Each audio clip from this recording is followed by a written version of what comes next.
alguna pregunta? ¿Algo no entendió bien?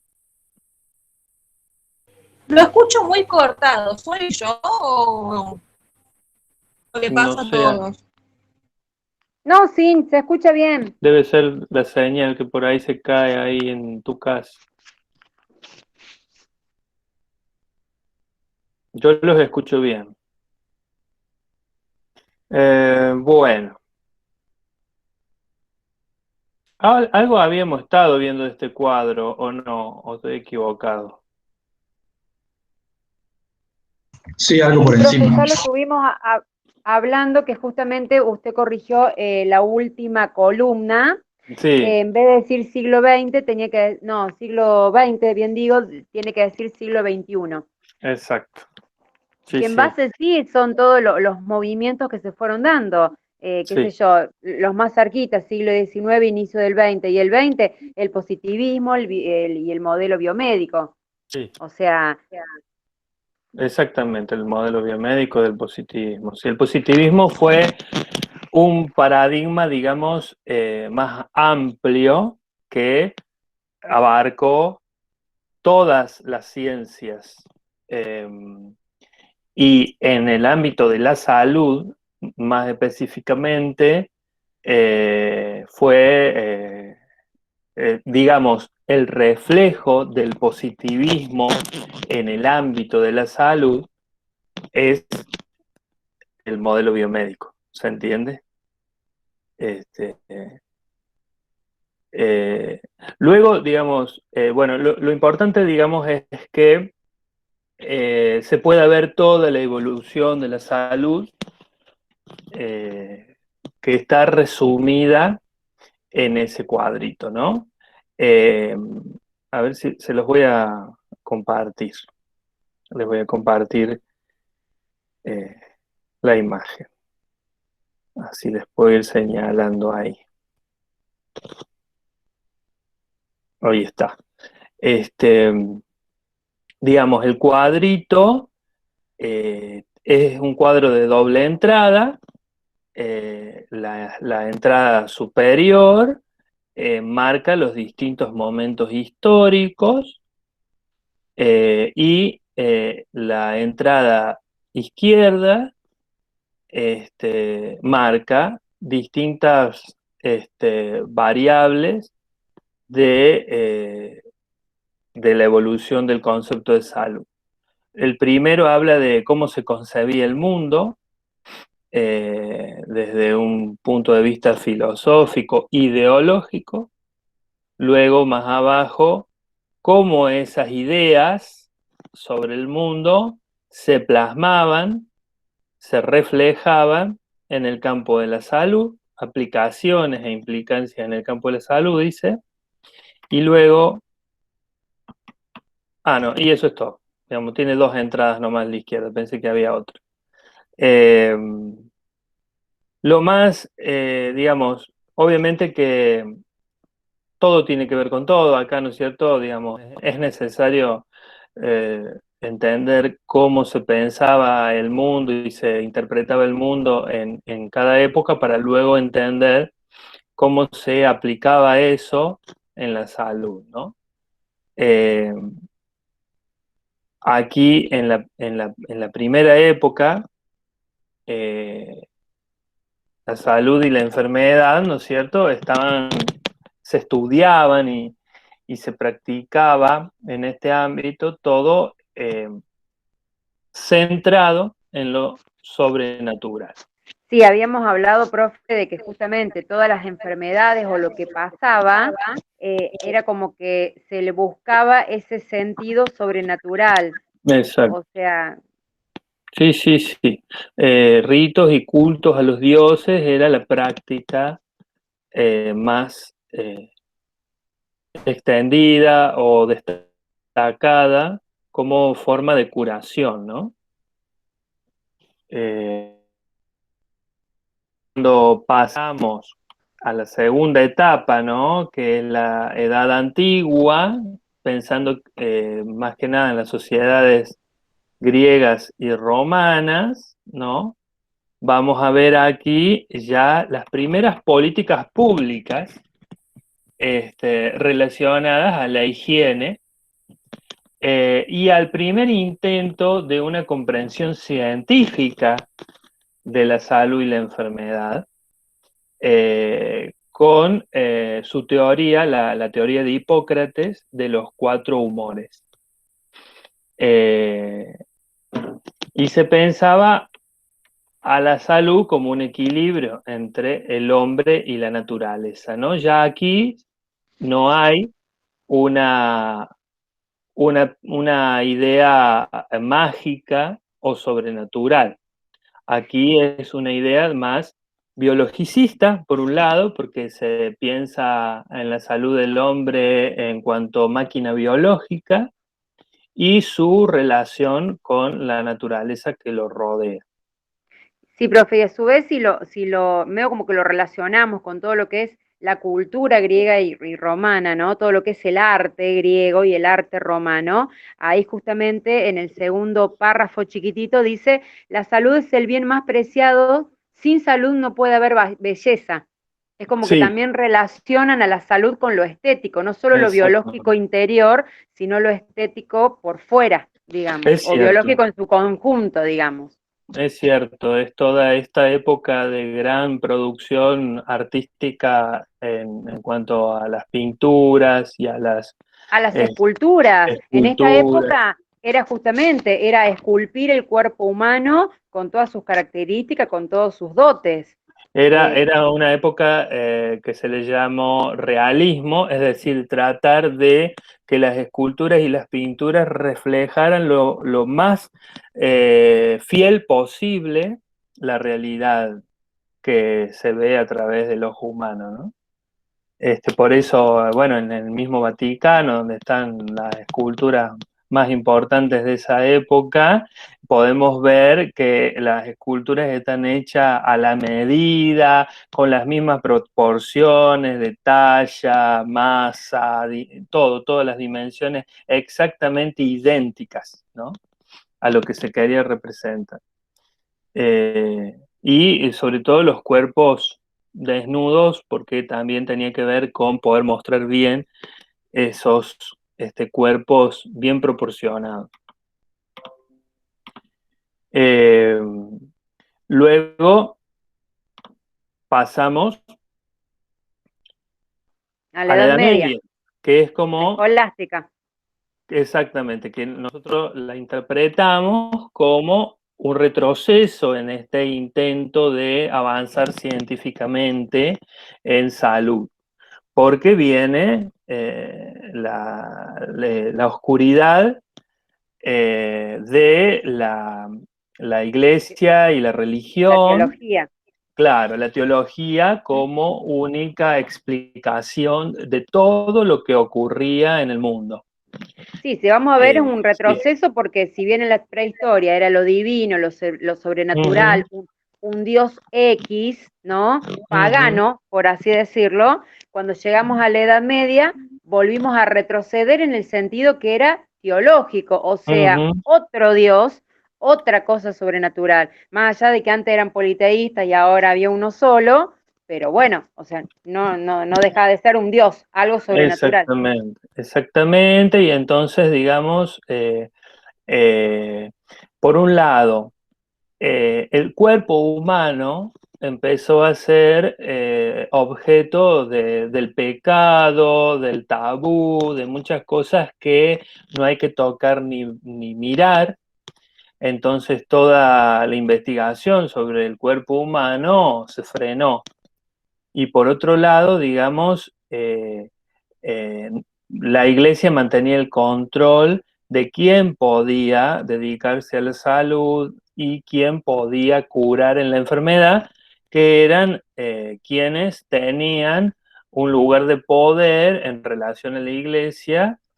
Y obviamente en ese entonces se entendía que quienes más poder tenían en la iglesia eran quien más cerca, digamos, estaban de Dios.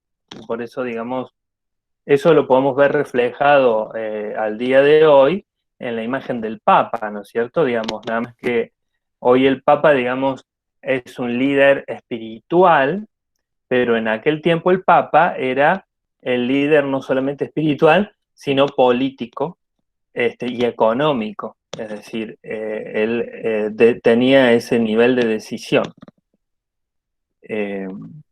Se persiguió mucho a la gente que insistía en seguir con la tradición greco-romana de el biologicismo. Y luego pasamos a la modernidad, que resurge este movimiento que había empezado en la Edad Antigua, ¿no? Con la búsqueda de, por un lado, retomar el estudio del cuerpo humano y por otro lado, empezar a estudiar los efectos que tenían las nuevas condiciones de vida. En esa época, tengamos en cuenta que la organización social tenía que ver con el pasaje o la mudanza de vivir del pueblo, de vivir del campo a los pueblos o ciudades. Y ahí aparecieron las otras enfermedades. Entonces ahora Claro. no solo había que estudiar, digamos, otra vez lo biológico, sino esa migración, digamos, del campo a la ciudad, de los obreros, las condiciones de trabajo y demás, insalubre en muchos casos, traían aparejadas nuevas enfermedades. De las Había que estudiar grandes eso ahora. fábricas, ¿no? De las Claro, las grandes grandes fábricas, urbes. las grandes urbes, las extensas jornadas de trabajo, de las malas condiciones, de vida en general, no solamente de trabajo. Entonces, ahí empieza a pensarse en la enfermedad, no solamente relacionada. Ahí es más la revolución industrial, Sí, profe. exactamente. La modernidad comienza con la revolución industrial. Y con todos los efectos que trajo la industria sobre la, la salud del hombre, ¿no? Así como nos trajo beneficios, también nos trajo a nuestra salud, ¿no? Nos trajo efectos perjudiciales. La imagen emblemática del Día del Trabajador que se repite en las redes sociales y cuando alguien quiere compartir el 1 de mayo para recordar ese día, es justamente una imagen, a ver si se las puedo mostrar, una imagen Donde está donde la mujer que está con la bandera y está el chiquitito parado al no, lado y todos los obreros atrás. no, la de que están en un rascacielos de Nueva York sin ninguna medida de seguridad. A ver si Ah, la no, esa no la vi nunca. Sí, sí la has visto, seguro. Ay, no, para que estoy apretando cualquier cosa. Sí la has visto, ahora cuando la muestre te vas a dar cuenta. Es una que están, pero también todos con bandera, con todos, pero en un edificio, que es siempre una silueta en blanco y negro. Espera. Me estoy confundiendo de pestaña. Una pestaña.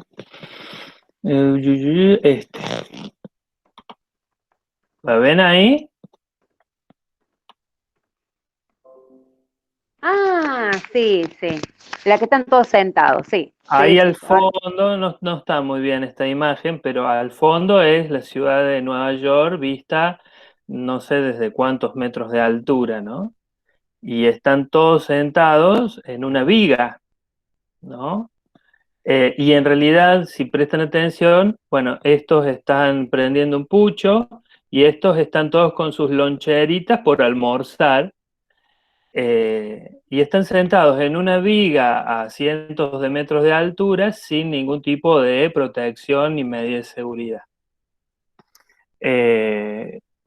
Digamos, se entiende, ¿no?, el Día del Trabajador como el día de ratificar o seguir luchando por los derechos de los trabajadores, ¿no?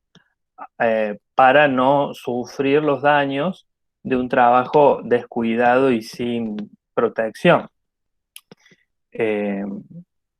Hay otras imágenes, nada más que ahora no sé si las voy a encontrar, pero hay otras muy significativas que dan un mensaje muy parecido, ¿no? Que están en malas condiciones de desempeño, porque la explotación del trabajador siempre fue una realidad.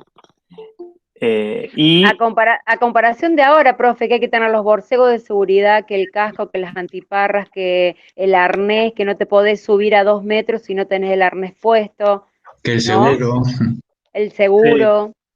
Sí, O sea, hoy, uno ve eso y piensa en todo lo que es hoy la seguridad y higiene en una empresa o en cualquier lado, y digo, wow.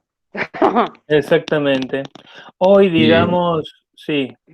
no, y en conjunto con los derechos y todo lo que las leyes y todo lo incluido.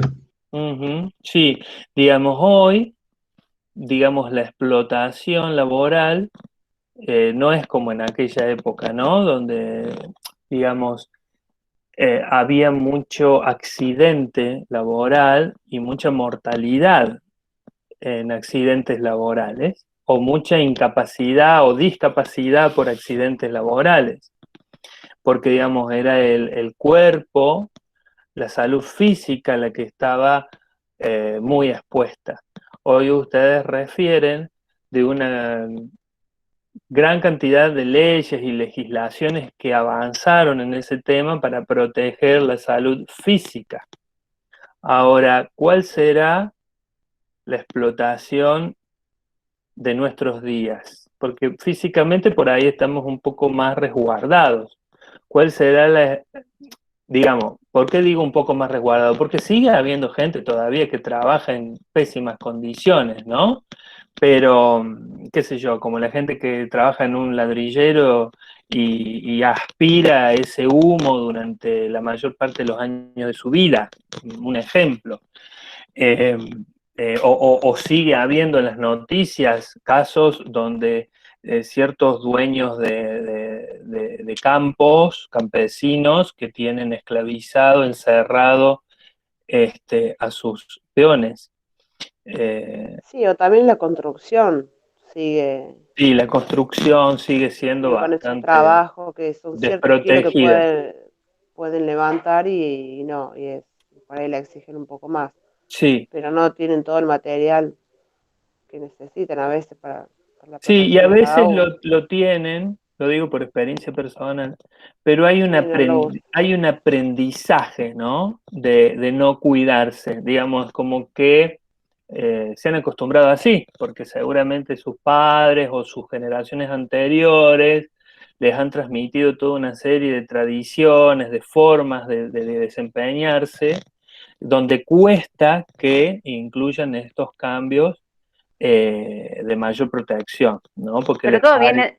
todo Sí, viene de la mano, profe, porque la necesidad también hace que, por ejemplo, como dice Laura, a ver, un ayudante de albañil son mano de obra barata en cierta forma, porque no son nada baratos, pero bueno, son mano de obra barata en donde no les van a hacer un contrato por temporada ni nada para edificar una casa. Entonces, si ese chico, casi siempre son jóvenes, llega a la obra y pide, no, a mí me tenés que dar la faja, me tenés que dar los claro, borcegos, o sea, ya de por sí, sí. cuando pide la faja, ¿sí? Que yo la compré hace 6 meses atrás y me costó 600 mangos cada faja, ¿no? Hoy no sé a cuánto estará, pero si pide la faja, los borcegos y un par de antiparras nomás, un casco, no, querido, anda, chau. Van a Entonces, buscar ¿qué otro. hace? Por eso, ¿qué hacen? Detrás de vos hay 20 buscando Ujú, el mismo trabajo y que no me van a ujú, pedir ni faja, ni ujú, borcego, ni nada. Y me conviene más el ujú, otro. O sea, ujú. también se agarran de eso. Pero saben que también en la época actual la salud Sí, es lo que laboral, está pasando ahora sí, con el tema de la pandemia, profe, que la ujú, gente no se acostumbra a usar los barbijos, no se ujú. acostumbra a las medidas de seguridad, es todo lo mismo, digamos, Sí, el autocuidado, porque digamos, claro. antes de la pandemia también teníamos la problemática de el poco uso de preservativo, porque hubo en los últimos años un aumento considerable de las enfermedades de transmisión sexual. a pesar de que se repartían de manera gratuita, y sin embargo, la falta del autocuidado como en general, por ejemplo, en el tránsito también, digamos, la pandemia trajo como reflexión que cuando estuvo la parte más dura de las restricciones el año pasado, la fase uno, porque esta es una fase uno alivianada, sí, la fase uno del año pasado, que fue bien profunda, no había nadie en la calle, y cómo se redujeron de manera drástica la cantidad de accidentes viales, de muertes viales y de problemas de la salud por esa causa. Porque evidentemente que la gente no se cuida, digamos. En accidentología, que es una rama de especialización de la salud, siempre se hace la diferencia entre la palabra accidente y siniestro. Porque, bueno, se plantea que en realidad accidente no es cualquier siniestro. Accidente es cuando ninguna de las personas involucradas en el hecho pudieron evitarlo. Digamos, tomaron todas las medidas de seguridad necesarias y sin embargo, a pesar de eso, se produjo un siniestro. Entonces ahí es un accidente, así lo definen ellos. Pero ellos dicen, si en el estudio de cómo se sucedió el hecho, alguno de los integrantes del hecho que protagonizó ese siniestro no tomó las medidas preventivas, entonces no es un accidente, es un siniestro, es decir, que evidentemente que si yo me amputan una pierna porque yo choqué en la ruta y no llevaba puesto el cinturón de seguridad, no es tomado por la accidentología como un accidente. Es tomado como un siniestro donde yo tengo parte de la responsabilidad de lo ocurrido. Digamos, en este sentido, digamos, hay... Profe, ¿se fue? ponerse el casco, Ahí está. digamos, adoptar todas las medidas de protección, desde el preservativo, desde las pastillas anticonceptivas, desde el cinturón de seguridad, desde el casco, desde los borseos, es decir, todo lo que está hecho y pensado para cuidar la salud. Pero digamos, como les quería decir, en esta época la salud no solamente está expuesta físicamente, hoy la salud también está expuesta mentalmente, porque hoy, digamos, muchas personas que tienen su trabajo estable, que tienen el aporte de jubilatorio al día, que cumplen la jornada laboral de 8 horas, debido a los problemas económicos, deben hacer la famosa multitarea, ¿no? Que es varios trabajos a la vez, ¿ah?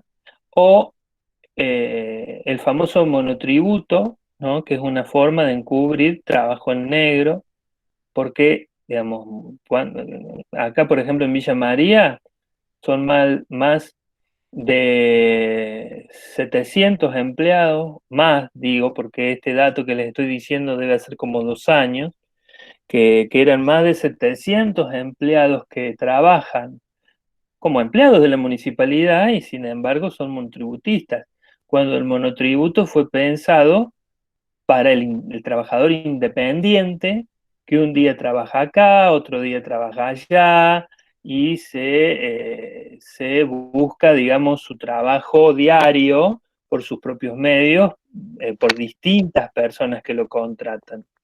Pero es una forma No, de sí, cubrirse el empleador. El empleador de esa forma se cubre, ¿por qué? Porque te claro. hace pagar a vos tu obra social, tu aporte jubilatorio, y con eso te pago chauchita y moneda. Pero estoy cubierto. no solamente te paga menos de lo que correspondería, sino que se evita pagar antigüedad y se evita pagar indemnización. ¿Me explico? Porque Trabajo vos, riesgoso, claro, indemnización, un montón de cosas. claro. Digamos, esto era una problemática que en la década de los 90 era del sector privado, es decir, esto lo hacían las empresas y el único empleo estable, seguro, era el empleo público, y hoy el Estado también, como se suele decir, laboralmente. Porque, por ejemplo, esto no sé si a alguien le ha pasado, pero si ustedes intentan entrar como enfermeras a, a un, qué sé yo, ya sea de asistencia pública o al hospital, a una institución pública, seguramente que les van a dar una beca o con suerte un monotributo, porque ya ni siquiera ahora estamos pensando en entrar como monotributista, ya hasta entran como becarios, ¿no? Es decir, y la sobreexigencia, ¿no? La sobreexigencia que ya no es exigencia tanto del cuerpo, sino la exigencia mental, ¿no?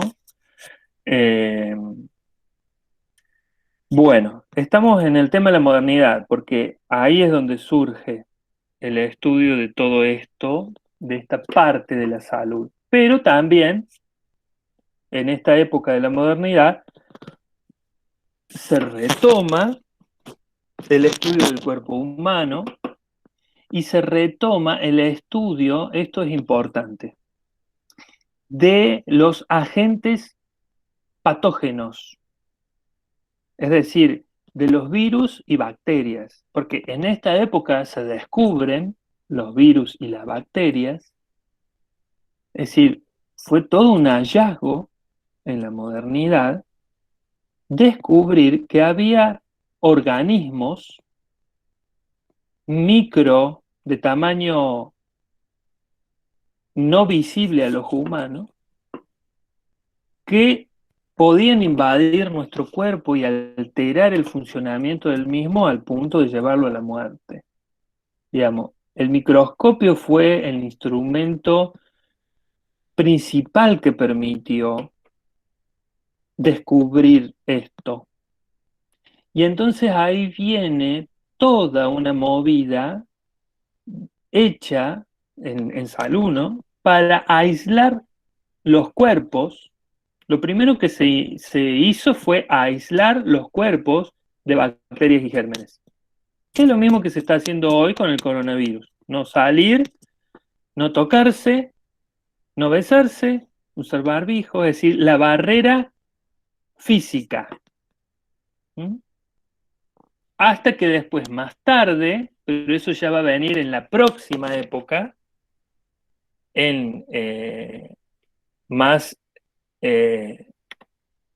esta columnita que está acá arriba, en el siglo XIX, ¿m? Ahí viene el descubrimiento de la farmacología. Es decir, ya, digamos, ahí, además, sí, O sea, profe, hay en las bacterias y los medicamentos para atacar estas bacterias. Por eso exactamente, está digamos, el estilo biomédico, en donde todo es patologizado, todo es una ujú, enfermedad en base a un bichito. exactamente. Y el modelo biomédico hace mucho hincapié en el tema de la asepsia. Nosotros en enfermería tenemos la referente máxima de este modelo, que fue Florence Nightingale, ¿no? Ella, digamos, produjo todo un protocolo de trabajo en enfermería basado en la asepsia, en el orden, en la organización, en que todo esté estandarizado, ¿no? Esté medido y organizado. ¿Mm? Donde el foco está puesto en mantener al organismo aislado de cualquier componente del medio externo que lo pueda afectar.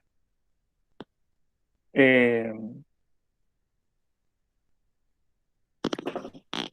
Vamos a seguir, yo les voy a mostrar que debajo del cuadrito ya, tengo que rotar la imagen,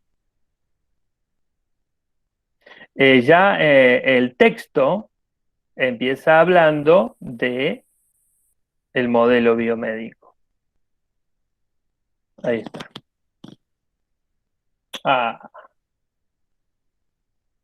Rotar vista hacia la izquierda.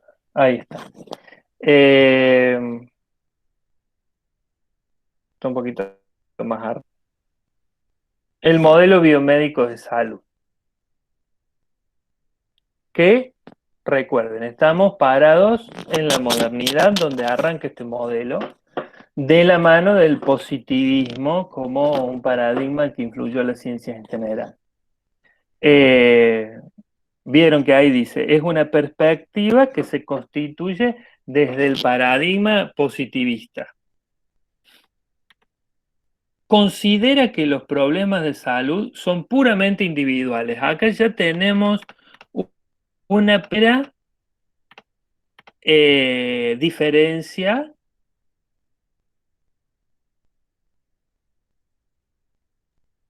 En el caso del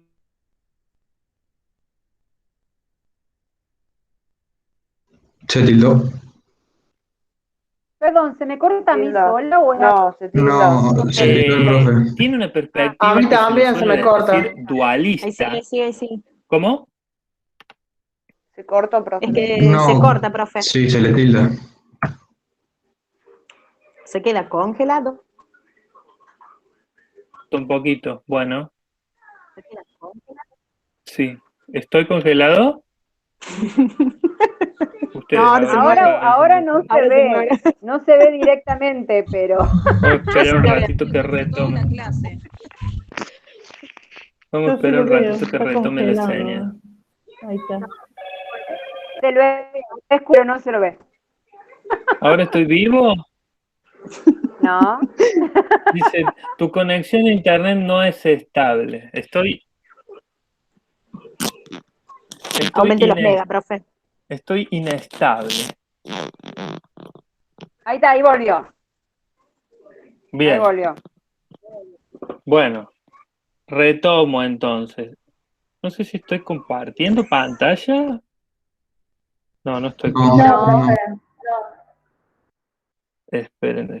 No, Claro, yo estaba en meta marcarles ahí la palabra y todo y ustedes no estaban viendo nada. Ahora sí. ¿Me escuchan?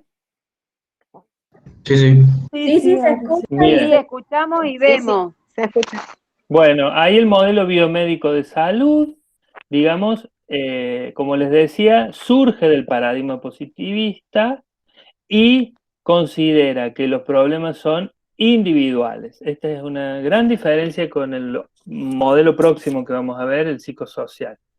Y tiene una perspectiva dualista, no está puesto acá, pero yo les aporto que se llama dualista, que separa el cuerpo de la mente. Entonces se va a concentrar en el cuerpo.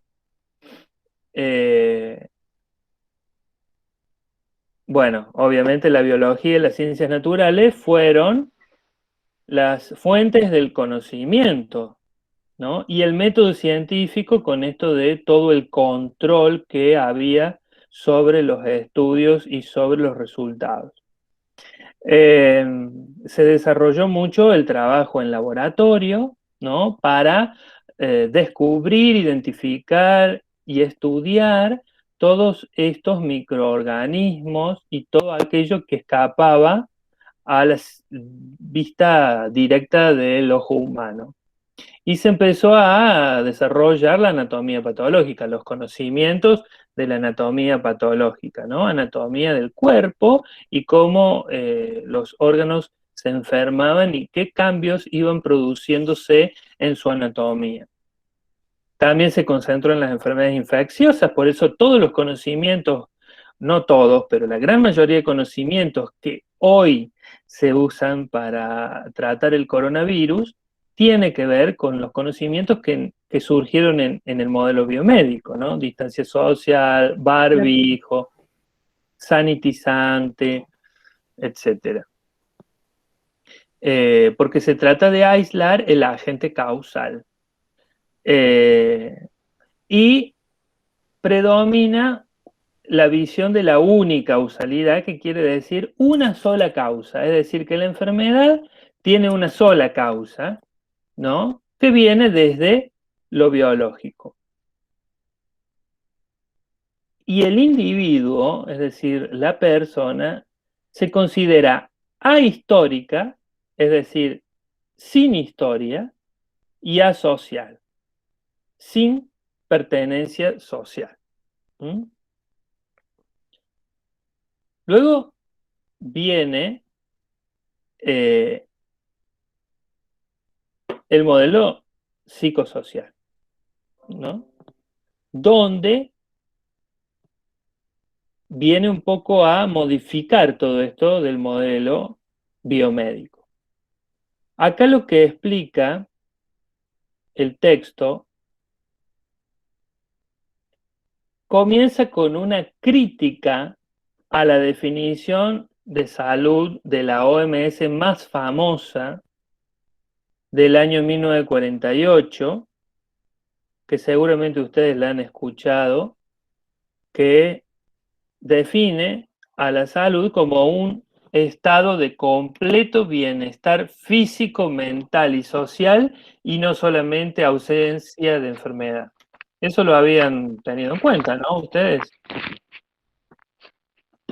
¿O es nuevo? Sí, profe, sí, pero se acuerda pero que no en la habían visto. unidad, no, pero se acuerda que en la unidad anterior usted nos había hecho ver esta definición de la OMS y la otra, la que es un proceso de continuo cambio social, etcétera, etcétera, etcétera. Exactamente, digamos, porque lo que va a venir a hacer este nuevo modelo psicosocial es a criticar de alguna forma este concepto.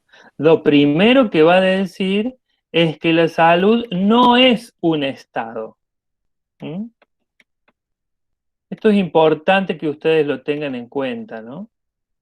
La salud no es un estado. ¿Qué es si no es un estado? Un proceso. Después lo vamos a ampliar, pero es para ir marcando ya las diferencias. Tampoco la salud es un completo bienestar. No hay forma de tener completo bienestar.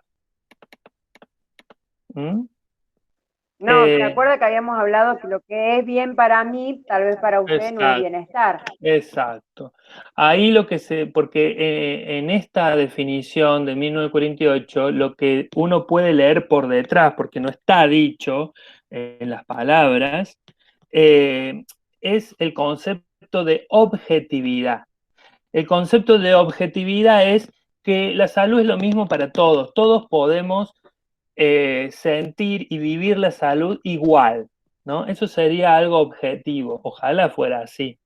Pero en realidad, para este modelo psicosocial, la salud tiene un gran componente subjetivo. ¿Ah? Es decir, que cada uno lo va a vivir y lo va a manejar con diferencias. ¿Mm? No quiere decir que no haya elementos en común entre las personas en su salud y en su forma de ver y tratar su salud, pero hay mucho también de lo subjetivo.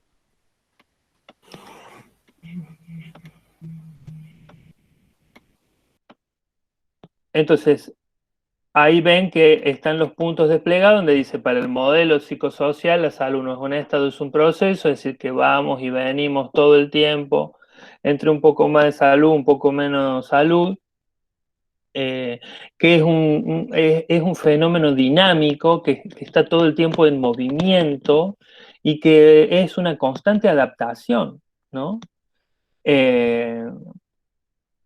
Bien, y después, para el modelo psicosocial, no es un completo bienestar la salud, sino que nuestra salud va a estar condicionada, o lo que es lo mismo decir, va a ser relativa a nuestra historia, a nuestro contexto y, como decíamos recién, a nuestra subjetividad.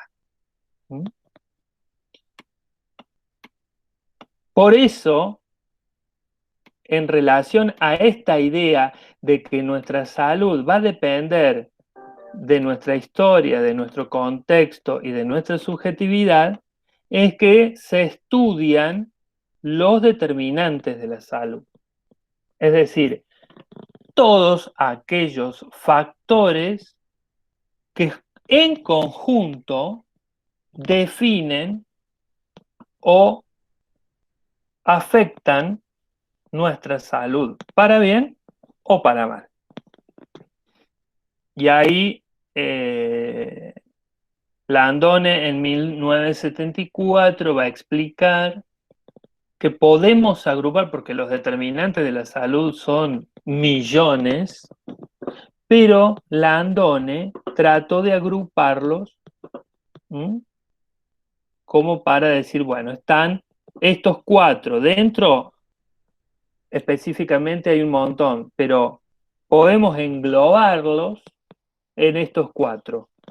Los determinantes de nuestra biología, es decir, de la biología humana, los determinantes del medio ambiente físico y social, los determinantes de nuestro estilo de vida, ahí viene más lo subjetivo en el estilo de vida, y los determinantes, a ver, voy un poquito para atrás. En los determinantes, ahí lo estoy marcando, del medio ambiente físico y social viene, digamos, lo social de la salud. En los determinantes del estilo de vida viene lo más subjetivo, porque tiene que ver más conmigo particularmente en qué me gusta comer, en si me gusta o no el ejercicio físico, qué sentido o no le encuentro a consumir drogas, cómo me tomo mi trabajo, cómo es mi forma de ejercer o no mi responsabilidad, etc. Y luego el último grupo es el sistema de asistencia sanitaria, es decir, el sistema de salud. Si ese sistema de salud favorece mi salud o la perjudica. No sé si vieron ustedes, ¿me están escuchando? ¿O los veo? No, sí, la veo a Dalila congelada. Sí, profe, Sí, sí, se escucha. Sí, acá estamos. Bien, no sé si ustedes han escuchado el concepto de prevención cuaternaria. ¿Lo han escuchado? Yo recuerdo no. A mí, profe, se me tildó y se salió solo. Sí. Pero está hablando de los determinantes de salud todavía, ¿no? ¿Cómo? Perdón, me tildé yo por eso, se me cortó todo. Sí, está hablando de los determinantes de salud, eso lo vimos el año pasado en salud pública, Claro. donde hablábamos de que había ciertos determinantes que eran modificables y otros que no eran modificables. Por ejemplo, la biología, lo genético, no es Claro, modificable. no, En exactamente. cambio, el medio ambiente, estilo de vida, sí es modificable. Y el sistema de asistencia sanitaria también es modificable, si se Con quiere. respecto a este último punto, yo les preguntaba si habían escuchado el concepto de prevención cuaternaria, También. Sí. porque digamos, históricamente se habló de prevención primaria, secundaria y terciaria. Ah, sí, eso sí. No, pero sí se habló. Sí se habló. Sí, Bien. el año pasado hablamos, sí. Del Porque- primer nivel de prevención, el segundo nivel de prevención y el tercer nivel de prevención. Digamos, el primer nivel de prevención, nosotros nos manejamos en el nivel de lo comunitario, en el nivel del APS, en el nivel Sí. de trabajar con la población para que no se enferme. Enferme.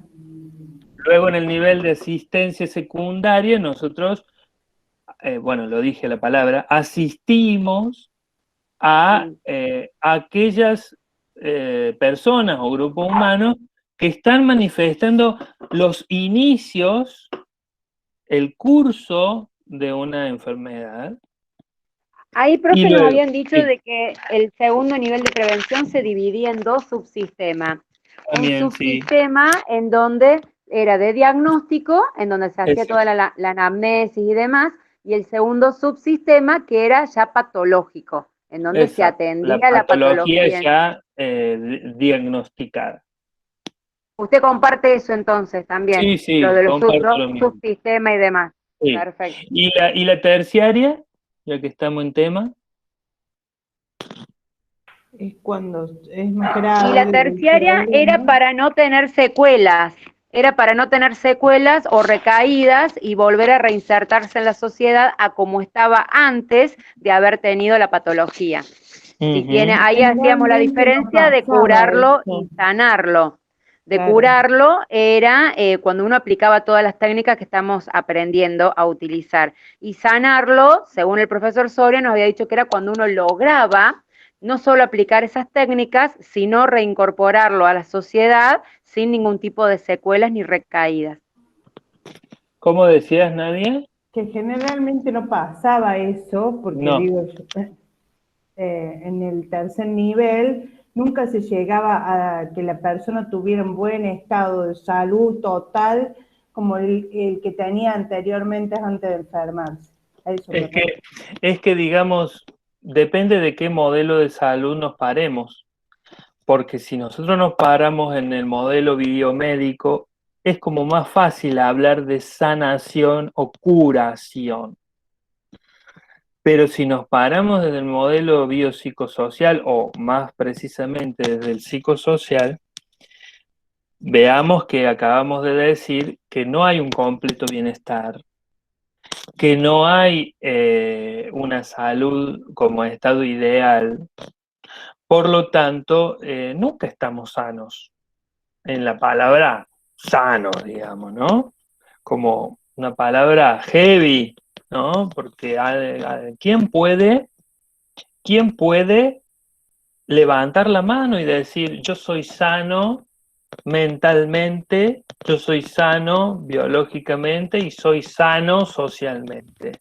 Digamos, no tengo ningún tipo de alteración, anomalía o problema en ninguno de de esas dimensiones.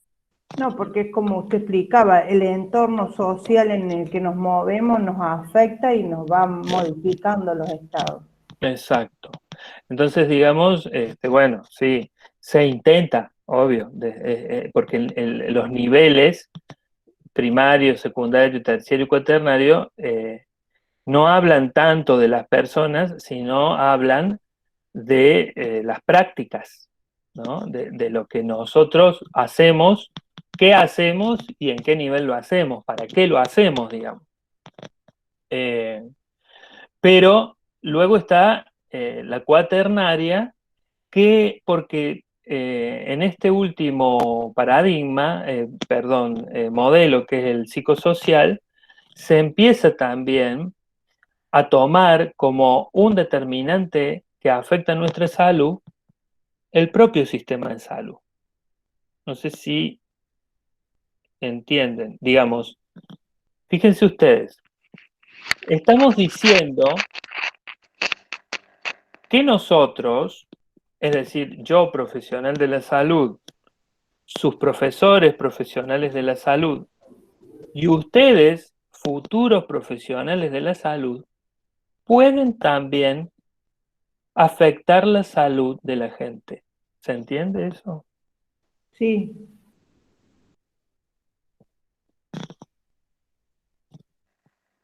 Se refiere también a las barreras.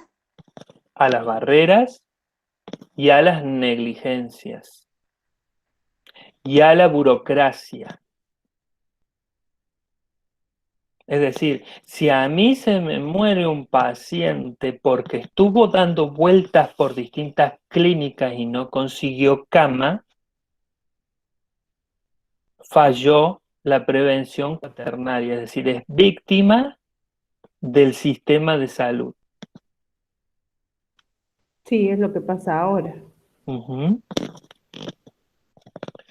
Si una paciente muere o se enferma o sufre una discapacidad por una mala praxis, eso es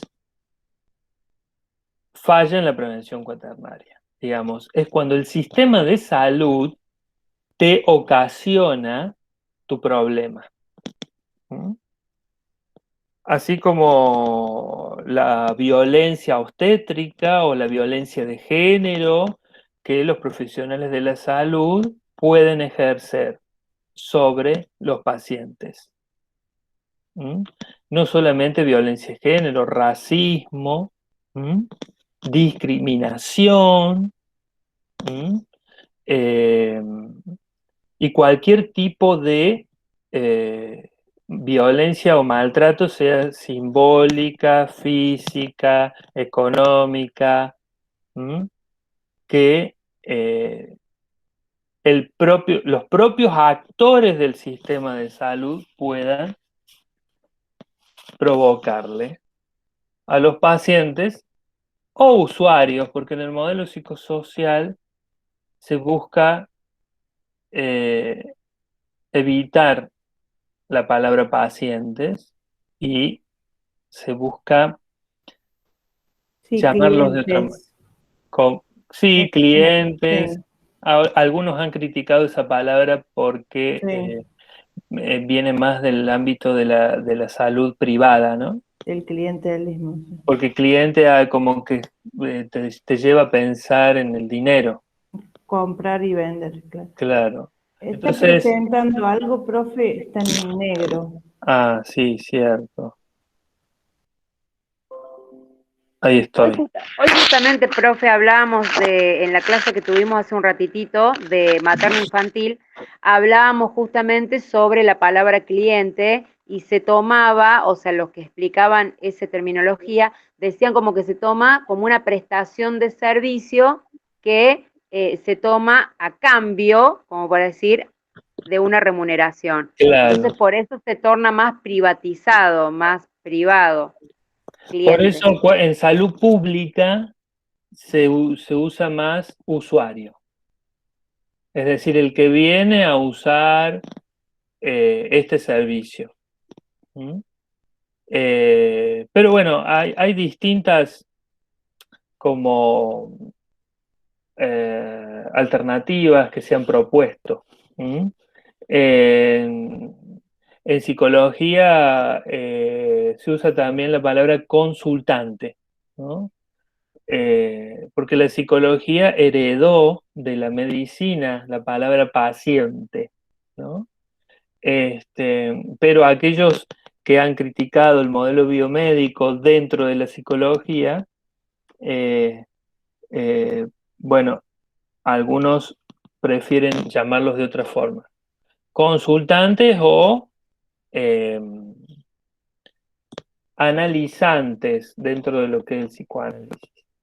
Pero toda, digamos, más allá de los términos en sí específicos, lo que es importante que podamos ver es cómo, digamos, todo el tiempo se está buscando revisar el concepto de salud y todos los conceptos que rodean al concepto de salud, porque, digamos, cuando uno revisa el concepto de salud, intenta analizar y reflexionar, sí o sí te lleva a pensar también cómo tenés que, eh, digamos, cómo vas a llamar o nombrar a quienes participan en ese fenómeno que es la salud y cómo vas a pensar el rol que tienen, ¿no? Porque en el modelo biomédico el rol está definido básicamente entre un paciente, que como bien dice la palabra,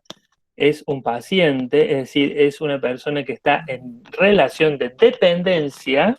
Profe, ahí las compañeras preguntan hasta Sí, qué hora es la clase para volverse a conectar. ¿cómo? No te escuché nadie. ¿Hasta qué hora es la clase para volverse a conectar? Dicen algunas compañeras. Vamos a ir hasta las 8, pero Bueno, este enlace está siempre abierto, ¿eh? perfecto. Bien. Eh, como es, digamos, paciente es un sujeto en relación de dependencia con el médico como figura de conocimiento y autoridad. En el modelo psicosocial se intenta una relación más democrática, más participativa, porque si yo entiendo que la salud es subjetiva, digamos, si la salud es distinta en cada cual, yo no puedo, digamos, entender la salud de quien tengo al frente si no participa, si no es activo y me muestra quién es, qué le pasa, qué siente, cuáles son las problemáticas que lo atraviesan.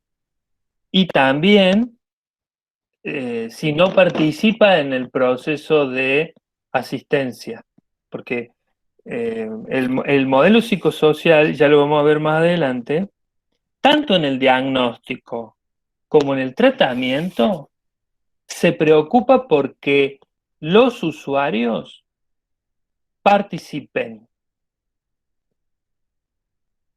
¿Se entiende eso? Sí, Sí, profe. Digamos, es como si pusiéramos de ejemplo levantar una casa, construir una casa. En el modelo biomédico viene el arquitecto y te dice, mira, vos acá vas a tener 2 habitaciones, cocina, un baño, que van a medir tanto por tanto, y va a tener tales pisos, y va a tener todo. Digamos, el arquitecto te define todo y vos le decís, bueno, sí, doctor, muchas gracias por la atención, confío mucho en usted, usted sabe lo que hace y usted sabe que eso es lo que yo necesito. ¿Ah? En el modelo psicosocial, viene el arquitecto y te dice, che, a ver, contame cómo es tu vida. ¿Vos tenés hijos, no tenés hijos? ¿Lavás la ropa o la llevas a lavar un lavarrap? ¿Sos de cocinar? ¿Te gusta o compran mucha comida hecha? Entonces vos le vas a decir, no, no sabe, doctor, los lechones y los bichos que yo me preparo. Ah, bueno, entonces tu asador va a tener que medir mínimo 1,5 metros de ancho, porque a vos te gusta asar a lo grande. Y sí, la cocina en tu caso va a tener que tener una buena dimensión, porque es el lugar. Vamos todos, profe, porque Claro, está buena esa, ¿no? Sí. Digamos, ahí, digamos, el arquitecto, que en este caso sería el médico, arma la intervención. En el arquitecto es hacer la casa, en el médico es su intervención del tratamiento, lo arma pensando en las características particulares de a quién está tratando. Esto es un modelo que también desde la enfermería tenemos que practicar. Es decir, cuando nosotros tratamos o trabajamos con un paciente, lo podemos hacer desde el modelo biomédico, donde yo decido lo que el paciente tiene que hacer porque yo sé qué es lo que está bien para él, o por el contrario, me paro desde un modelo psicosocial donde entablo un vínculo con el otro y trato de reconocer qué necesita y trato de armar con esa persona lo que va a ser su trato y tratamiento. No solo informando, sino tomando decisiones en conjunto, tratando de lograr que el usuario o el paciente se sienta participante de su tratamiento. Por eso es que luego en la próxima unidad vamos a ver que los diagnósticos tienen que ser participativos, que no solamente tienen que ser participativos, sino tienen que ser estratégicos. ¿Qué quiere decir ser estratégico? Que tengo que lograr captar la atención del otro. ¿Mm? Es decir, tengo que buscar la manera de que me preste atención y que me escuche lo que yo tengo para decirle. ¿Mm? Y tengo que lograr que se motive y se comprometa a trabajar conmigo. Que no es fácil. Con algunos es más fácil y con otros no es tan fácil. Vamos a tener de todo tipo de situaciones. Vamos a tener el que viene bien aprendidito del modelo biomédico y todo lo que yo diga, nada va a ser cuestionado y va a ser todo tomado al pie de la letra. Voy a tener el que no se va a interesar por lo que yo le quiera comunicar, informar y proponer. Y voy a tener el que quiera hacer todo solo. Y a mí me tome, así como modelo bien del ámbito privado, yo te pago para que vos hagas lo que yo digo. Digamos, en cualquiera de esos tres términos, digamos, el desafío es lograr que sea un trabajo en conjunto. Es el desafío, creo, de este modelo. Aparte hoy, profe, existen un montón, y eso lo estamos viendo en otras materias, que existen un montón de leyes que amparan al usuario, al paciente o como se le llame, en donde también puede decidir qué práctica, o sea, aceptar y negarse a qué determinada práctica. Entonces, medio como que esta interacción médico-paciente, digamos, también está un poco amparada por leyes, por normativas, por marcos jurídicos. Entonces ya medio como que el modelo biomédico quedará tal vez en algunos pensamientos de médicos de edad, porque los Sí. nuevos me parece que ya salen con otra mentalidad, ¿no? Digamos, el modelo biomédico en alguna parte ha autorizado la violencia. ¿Mm? Es decir, la violencia de la imposición, ¿no? De imponerle a alguien algo que no quiere. ¿Mm?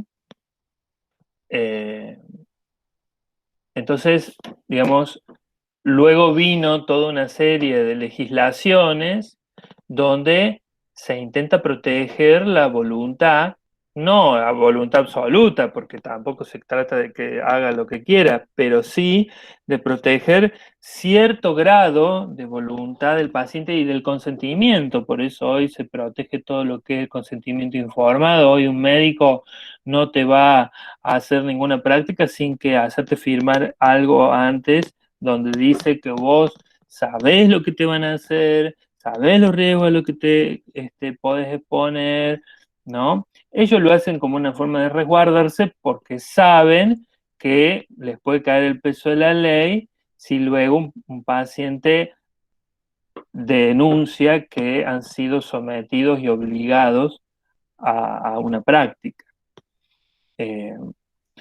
Digamos, eso no necesariamente implica, digamos, que tengan firme un consentimiento, no es lo mismo que el paciente se sienta partícipe, digamos. Eh, el que sigue haciendo el modelo biomédico lo va a hacer con estas leyes, digamos, digamos. ¿Cuántas veces se firman estos consentimientos y nadie los lee? El paciente no los lee y el médico tampoco le dice, usted tiene que leer, digamos. Cuando se termina esto haciendo de manera burocrática, ¿no? Se mantiene el modelo biomédico. Una de las herramientas, sí, Se sigue haciendo eso. sí, Por ejemplo, cuando te operan, que te hacen firmar papeles, así, esas cosas. sí, se sigue haciendo, lamentablemente. digamos, por eso yo siempre aclaro una cosa, el modelo biomédico, vieron como cuando dicen, cuando hay problema en la pareja, los responsables son los dos, no uno. Bueno, lo mismo acá. El modelo biomédico no lo hace solamente el profesional, lo hacen los pacientes también, digamos, porque cuando los pacientes, digamos, no reclaman sus derechos, cuando los pacientes no se comprometen ni la exigen al profesional, también de alguna forma están convalidando un tipo de práctica. Pero lo que pasa es que, eh, como todo, tantos años de modelo biomédico, lo que ha hecho es generar el hábito del paciente sumiso. ¿Me explico? Es decir, se naturaliza lo que se repite tantas veces durante tanto tiempo, se termina naturalizando y se ve como normal. Es decir, mucha gente no ve nada raro a esperar una hora, hora y media un médico en una sala de espera. No se enoja, no se molesta, porque ha aprendido, esto viene aprendido de generaciones, donde eso debe ser así. Digamos, o si un médico no te quiere explicar por qué se va a hacer tal cosa y no otra, mucha gente lo naturaliza, ¿sí? Como algo que es normal, digamos. Claro, Por pero eso, incluso te sí. dicen, si vos no firmas tus papeles, no podemos hacer tal intervención. O Sí. sea que es algo que te imponen. ¿Qué te lo imponen? Que en realidad, digamos, el papel debería ser el, el momento final de un proceso de información verbal. ¿Me explico? Digamos, porque todo lo que está en el papel debería ser dialogado. ¿Mm? Y luego queda plasmado en el papel, firmado. Pero bueno, digamos, volvemos a lo mismo. No, la intención principal no es comunicar, informar, hacer partícipe al otro, sino resguardarme yo. Eh, por eso, digamos, nosotros del modelo psicosocial vamos a tener una herramienta que, digamos, es como el caballito de batalla, que es la educación para la salud. La educación para la salud es la herramienta básica de este modelo. ¿Mm? Porque, digamos, significa que yo tengo que educar a las personas en salud. ¿Mm? Educarlas en el buen sentido de la palabra, ¿no? No les tengo que, ¿no? Como así, una enseñanza militarizada, impuesta, sino una educación moderna, ¿no? Donde haya una verdadera interés por el aprendizaje de un lado y un verdadero interés por transmitir de nuestra parte información valiosa para que la gente pueda ejercer sus derechos en salud. Entonces, tengo que trabajar con la gente cuáles son sus derechos en salud y, y cuál es la mejor manera de cuidarse. ¿Mm? Y tengo que trabajar en concientización. ¿Mm? Y tengo que trabajar, bueno, cuando alguien pasa al segundo nivel, que se está diagnosticando o tiene una patología diagnosticada, tengo que educar qué es esa patología. ¿Mm? ¿Cómo se la trata? ¿Qué pasa si no se la trata así? ¿Mm? ¿Cuál es la importancia de la colaboración del paciente o del usuario? Todo, todo. Por eso, digamos, es tan importante que el enfermero o la enfermera tengan conocimiento acabado detallado de todo lo que son las patologías, porque le toca a esta profesión trabajar con el paciente y decirle, bueno, a ver, ¿usted sabe lo que es la diabetes? Puede decir sí, te puede decir no, te puede decir más o menos, ¿no? Bueno, mire, hay una cosita que se llama páncreas, ¿ah? Hay una hormona, bueno, uno puede usar videos, puede usar dibujos. Esto es, por eso se llama educación, gente. Es como un maestro, una maestra, ¿no? Y tiene que explicar cómo funciona el páncreas, la insulina, ¿m?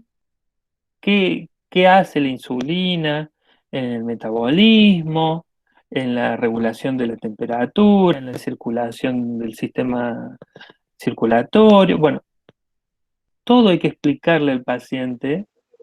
Es promocionar Exacto, para que el paciente entienda y pueda recibir exacto, asesoramiento. exacto. Y que el paciente entienda que cuando está restringiendo un carbohidrato o un azúcar, entienda por qué. Que no, que no lo tome como una obligación, porque si no lo retan. ¿Me explico? Sino que entienda todo lo que hay detrás de esa restricción, cómo funciona su organismo y qué le va a pasar a su organismo si él no cumple con esa restricción. Siempre este modelo y la educación para la salud están basados en que saber, en este lema, saber es poder. Es decir, mientras más sepa el paciente, más va a poder cuidarse. ¿Mm? Y también lo que se estimula es una actitud responsable y adulta del paciente. Porque si no, el paciente, cuando uno le dice, vos tenés que restringir esto, y no le explica más nada, lo está tratando como un niño, una actitud infantil, inmadura y dependiente, que le tiene que hacer caso al papá o la mamá, ¿no? Y viene toda la actitud de capricho, rebeldía, oposicionismo, ¿no? Donde se convierte en perseguidor perseguido, ¿no? El profesional que persigue a alguien para que se cuide. Hostigado. Claro, entonces la típica, tengo que ir al nutricionista, esta semana no como porque me toca balanza. Digamos, una deformación y una distorsión de lo que es cuidarme, sino que se transforma en portarme bien para que no me reten. Y la salud queda en segundo, tercer, cuarto o último plano. Bien.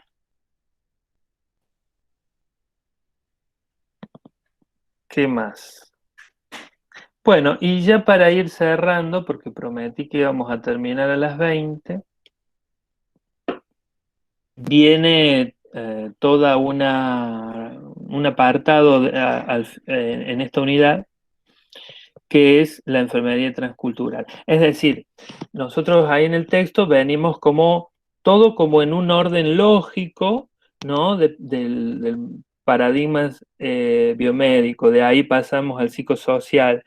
Entendiendo lo que es el psicosocial, entendemos la importancia de los determinantes de salud, los agrupamos en distintos grupos y dentro de esos grupos, que son 4, le vamos a dar más profundidad al estudio de los 2 que están en el medio, es decir, el segundo y el tercero, que son los condicionantes sociales y los condicionantes más psicológicos o subjetivos, que son los del estilo de vida.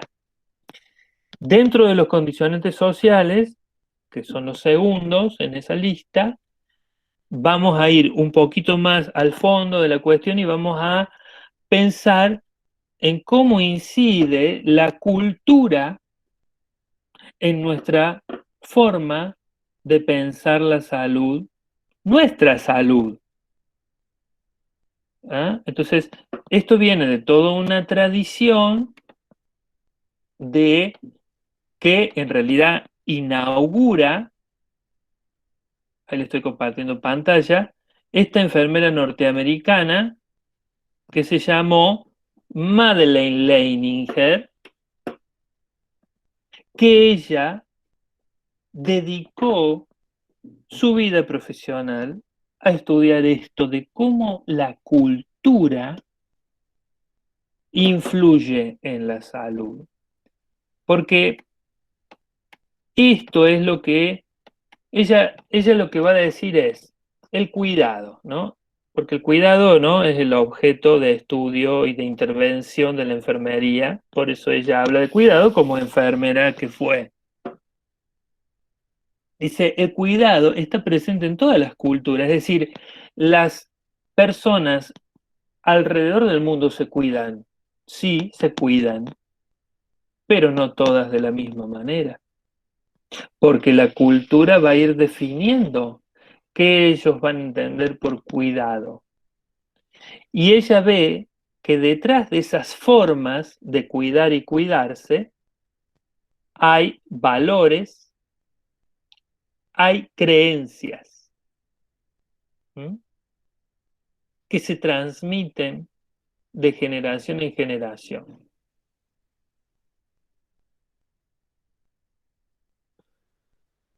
Bien, entonces ella va a plantear el objeto de estudio de ella fue la enfermería transcultural, y ella va a decir, bueno, tenemos que distinguir entre lo que es cuidado genérico y lo que es cuidado profesional. El cuidado genérico es lo que la gente tiene en su cultura del cuidado, es lo que aprendió. Son las tradiciones del cuidado que aprendió dentro de su cultura, que no siempre coinciden con el cuidado profesional, que es lo que se aprende básicamente en las instituciones, como el INESER, como la universidad, como la Rosarina, como, bueno, digamos, es el cuidado estudiado científicamente, ¿no? Son ambos cuidados, son cuidados que muchas veces van a coincidir, otras veces van a chocar. ¿Mm?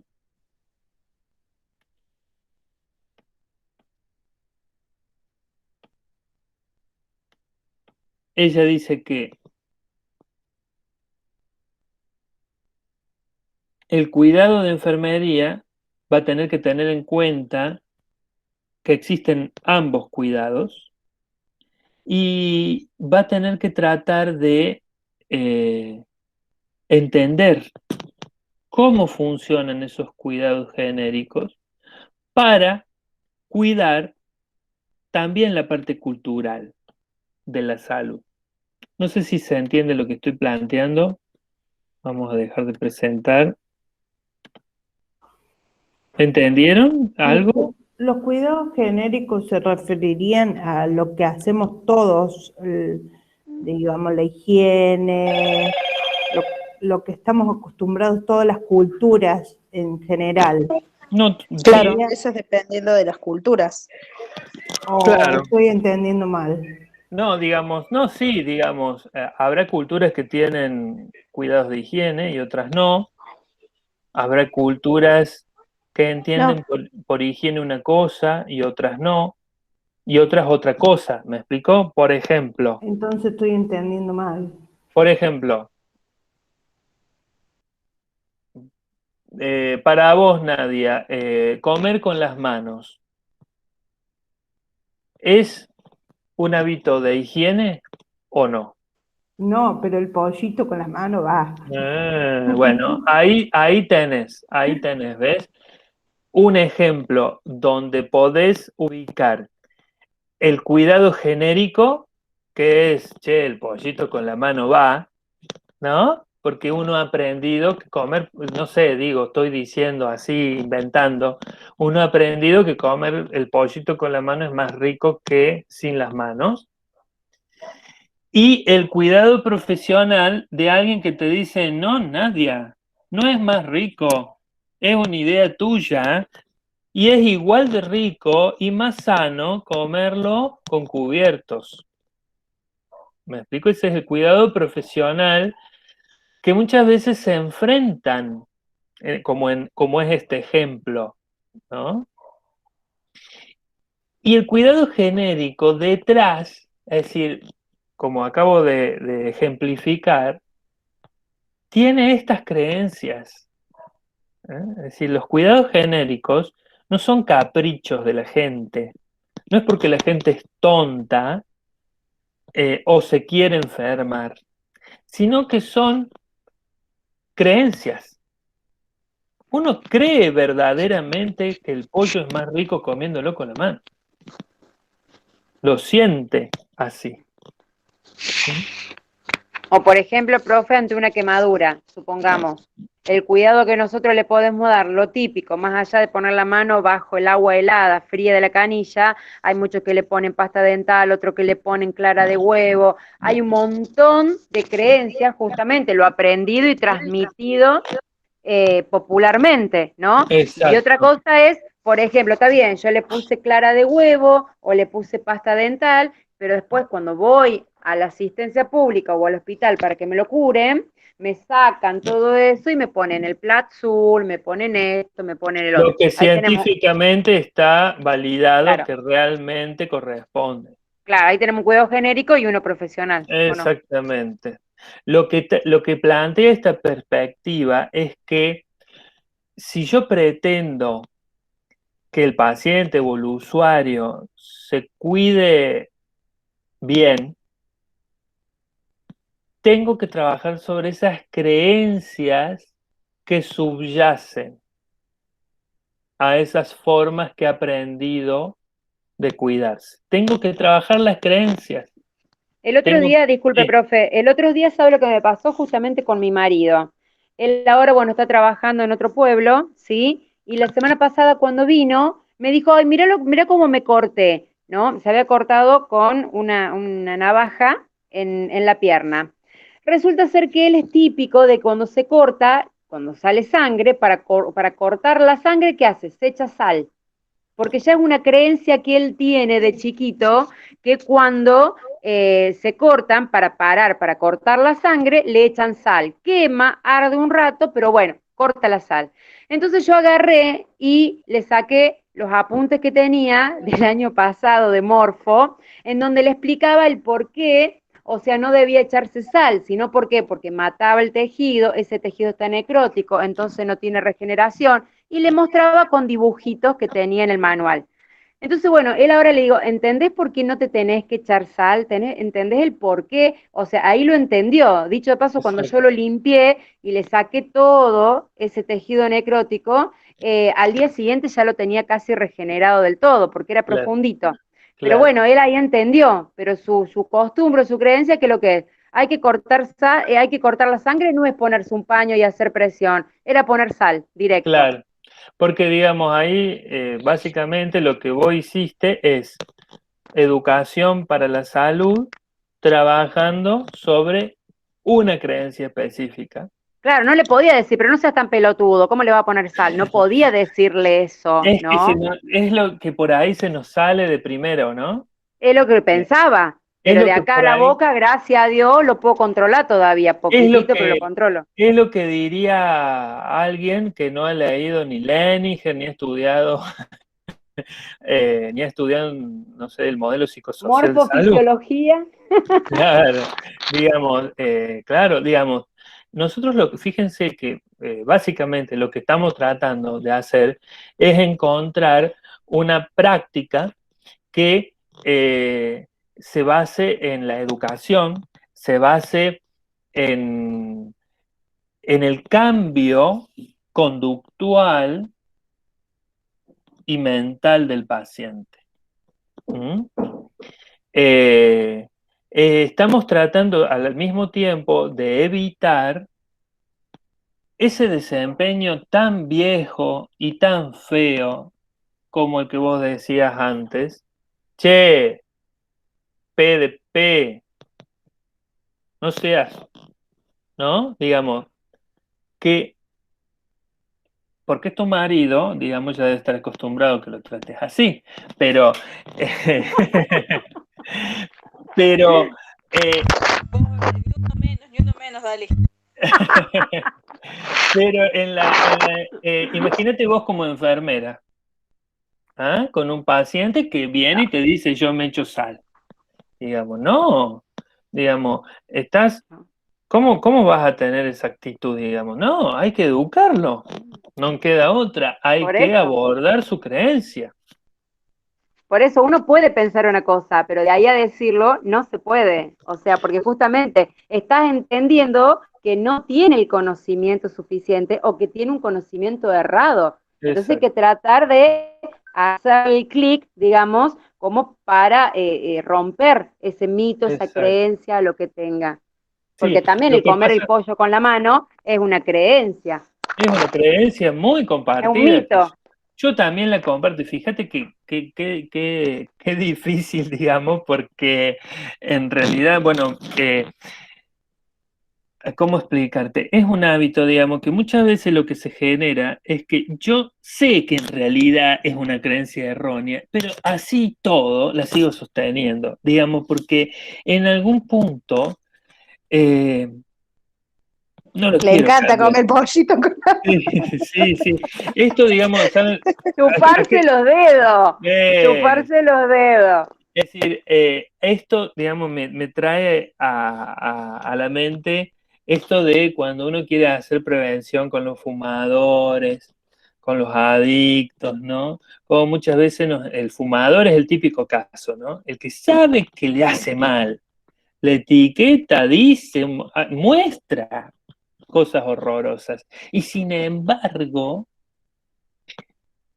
porque en realidad la persona se aferra a esa creencia.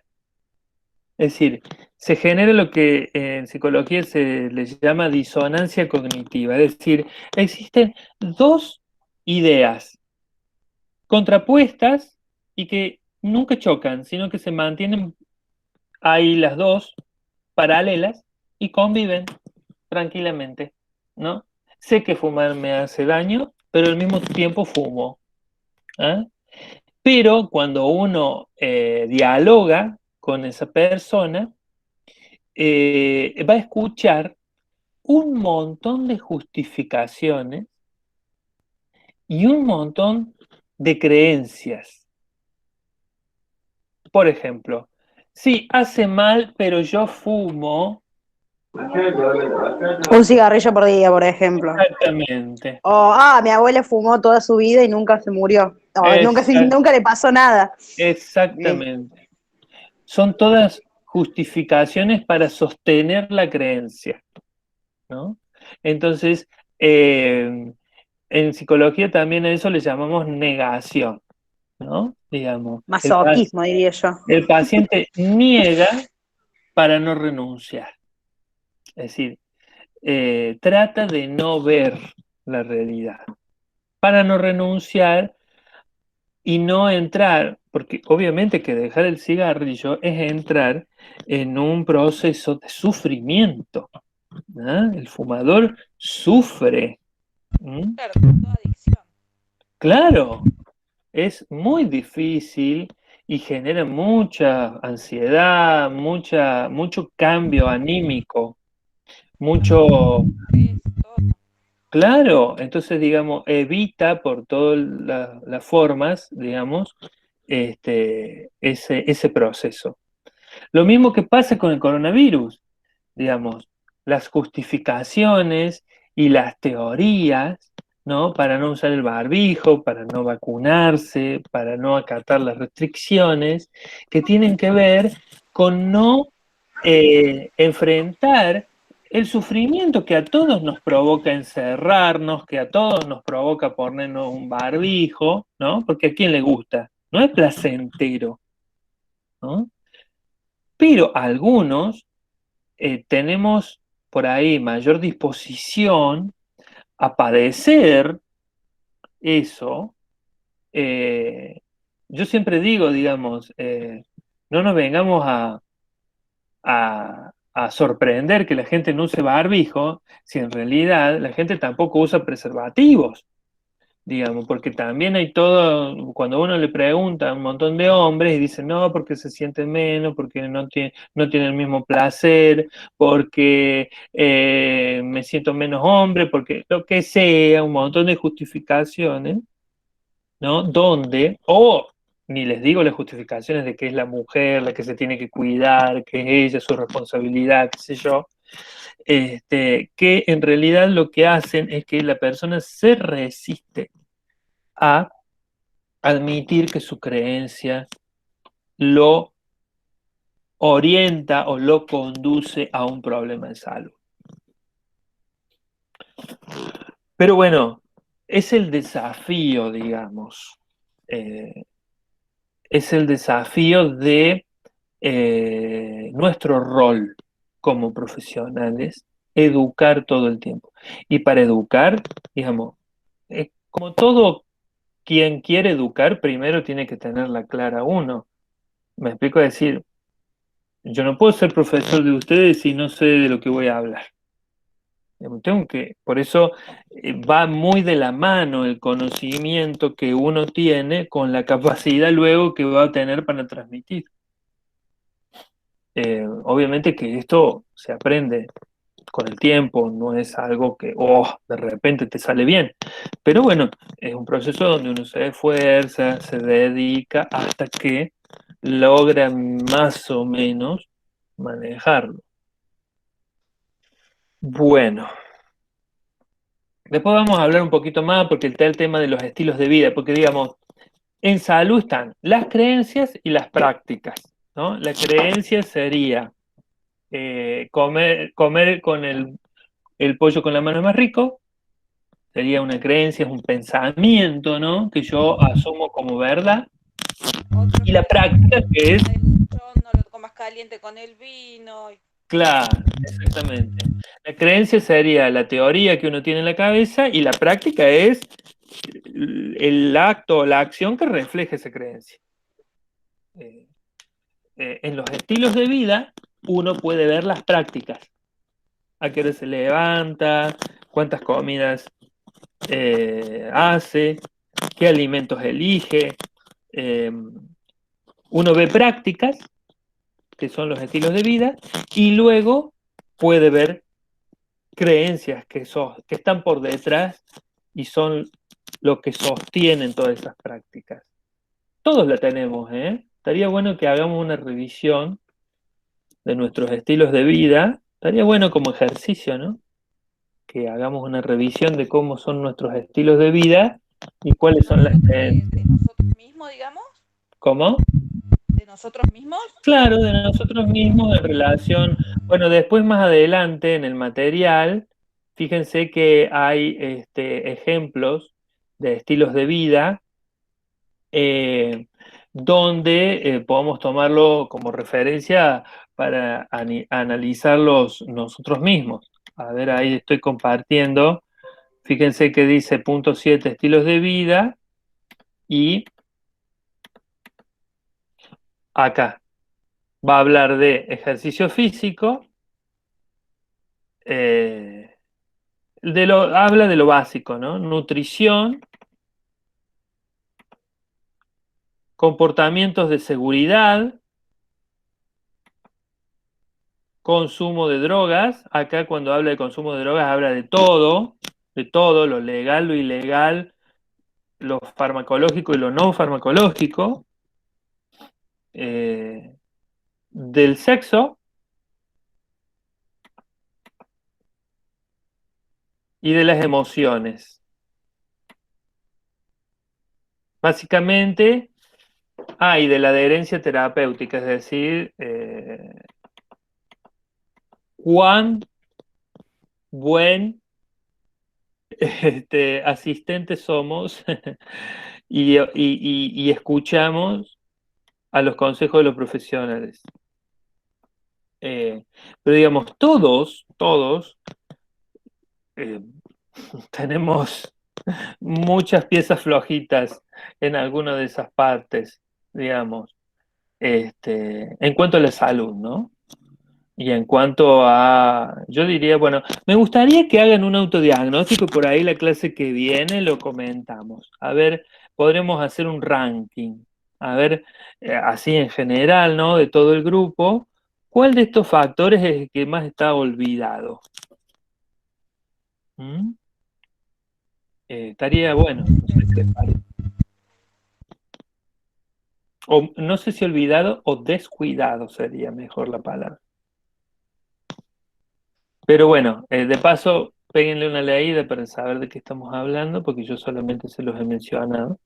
Y después Ujú. traten de pensarlo con respecto a ustedes. Yo prometo hacer lo mismo, así hacemos un intercambio. ¿Estamos? Sí, profe. Sí, profe. Bueno. Mm. Bueno, listo, entonces nos vemos el martes que viene. Nos Nos retiramos. vemos el martes. Somos asistentes. Chao, hasta luego. Nos vemos. Sí, ya me queda, gracias, Google Meet me tira todos los nombres de ustedes. Chao, profe. Chao, profe, gracias. Profe, gracias. Chao. Chao, chao. Gracias.